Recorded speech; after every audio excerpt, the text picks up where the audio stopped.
আজকে 26 বছর পর্যন্ত যাদের বয়স হয়েছে তারা প্রাপ্তবয়স্ক হওয়ার পরে তিনটি নির্বাচন সচক্ষে দেখেছে, কোন নির্বাচনে তারা ভোট দিতে পারেনি।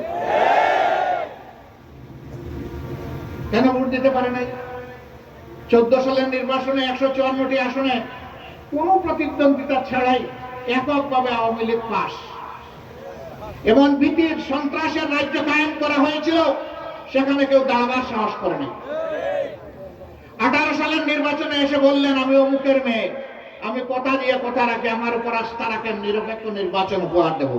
আসেন নির্বাচনে, নির্বাচন সুষ্ঠু হবে, জনগণের ভোটের প্রতিফলন হবে। সেই বছর, আগের বছর তো দিনের বেলা চুরি করেছিল, সেই বছর ভয়ে রাতের বেলা চুরি শুরু করে দিল। এই নির্বাচনকে সারা বিশ্ববাসী বলল এটা নিশি রাতের নির্বাচন।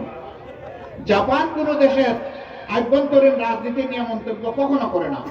সেই জাপানের রাষ্ট্রদূত বললেন যে বাংলাদেশে 18 সালের নির্বাচন ছিল নিশি রাতের নির্বাচন। তাদের এই নির্বাচন নিশি রাতের নির্বাচন হিসাবে সারা দুনিয়া স্বীকৃতি লাভ করেছে। 24 সালে এসে নিশি রাতেরও প্রয়োজন হয় নাই, আমি আর দামি, আওয়ামী লীগ আর তাদেরই স্বতন্ত্র প্রার্থী। এখন একটা দামি নির্বাচন হলো এবং দামি একটা সরকার গঠন হলো।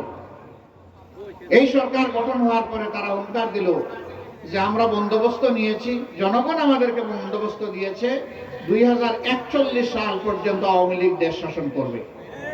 আশ্চর্য ব্যাপার, 24 সালে যদি এটা নির্বাচনও ধরে নেই, যুক্তির খাতিরে নির্বাচন তো হয় নাই, তাহলে মানুষ দিল 5 বছরের জন্য, তোমরা বলতেছো 41 সাল পর্যন্ত।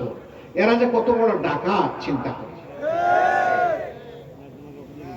বিচার বিভাগ ধ্বংস করলো, নির্বাচন কমিশন ধ্বংস করলো, দুদককে ধ্বংস করলো, সবকিছু ধ্বংস করলো।